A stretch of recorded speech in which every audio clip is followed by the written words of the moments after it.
how important is thinking in practice? It's not optional. So, I mean, it's not like, I say it's not optional because I know that, people, especially when it comes to the Buddhist practice or even practice of meditation, they think, you just need to stop thinking. And they fail to understand that that's a contradiction in terms, because that's another thought. I will stop thinking is a thought that just tries to deny itself. So you go around thinking that you're abstaining from thinking by thinking. So it's impossible to not think. Only in second jhana the thoughts would subside. But that's not to say that you stop thinking. It just means you refined your context and your composure to the extent that even the movement of the thoughts now is too coarse. Mm-hmm. So it's not like you should stop thinking. It's about you must learn how to think skillfully to the point of entering the first jhana, which is the purest way of thinking you can have, thinking and pondering. And that in itself is enough for arahantship. So what about like wisdom? Some people think that wisdom is, or understanding, comes from feeling. Yeah, like the intuitive wisdom. That's another contradiction in terms. If it's intuitive, means it's felt. If it's felt, means it's not understood. Because the understanding, if you develop understanding, you will be free from feeling. As the Buddha said, Arahant who has developed full understanding of the experience as a whole, he doesn't feel anything as a result of it. That's why he's cooled down, he's in Nibbana. So a person who feels doesn't understand.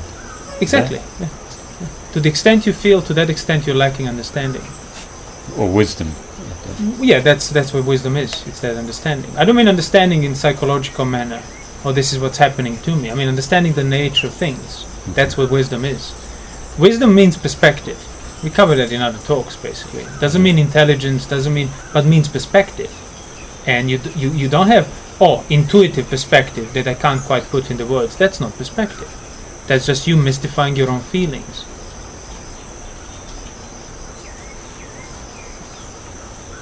So, trying to understand something, a problem, by feeling. By feeling what?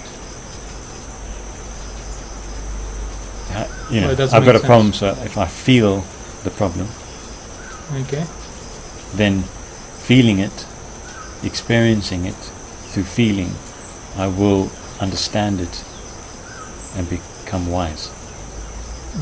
Just through mere feeling it? Through feeling it. Well, why? Then we wouldn't need the whole Dhamma and the Buddhist teaching. If all you need to do is feel it, to be free from it. Why would the Buddha spend 40 years of teaching how to free yourself from feeling and suffering involved with it? So yeah, Now, whether you choose to feel it more or not, the problem is there first, and that's a problem in itself. The fact that you're liable to a problem. Even if there is no problem, as the Buddha said, you recognize, am I a subject to sickness, aging, death, misfortune, loss? Yes, I am. So now I'm not sick, dying, or losing anything, but I am subjected to it. As in, I am liable to these things. They will have to happen. So you don't actually want to wait for that problem to become acute. You want to recognize it that even without a problem, you are within that liability to a problem. And that's what dukkha is. The Buddha wasn't sick and dying when he left the home. He saw other people being sick and dying, and then he said, I cannot escape this. This will have to affect me at some point in the future. And that's the concern that he talks about. But if you wait for the problem to be affecting you, and then to feel it, that's just you trying to basically wiggle your way out of it, sort of manage it, psychologize it, deal with it once it has arisen. So how to get wisdom? So you get wisdom from you get wisdom by developing a perspective on your own situation. That perspective is just what I described. So it's not about when I get a problem, I will do this, and then I will do that, and then I will feel this. All that can be in place, whatever, but you want to extend that perspective and realize, can I not have any problem in the future? Are there things in me that I'm not abandoning, because of which problems can land on me, suffering can affect me? So you actually, that's what wisdom is, preemptively developing perspective to basically leave the domain where the problems arise. Abandon suffering. Like dukkha does not mean suffering, means dis-ease, means that uneasiness. And you are uneasy when you don't have any problem, but when you recognize that in a day or two there's going to be a big problem coming your way. You don't know what specific problem it will be, but you know it will have to arise. Oh, you get anxious, you get uneasy. See, but there is no problem specifically that you have to feel and get in touch with, yet there is a problem, because you recognize that liability to a problem is a problem. So you can try and feel it all you want, it will not uproot your liability.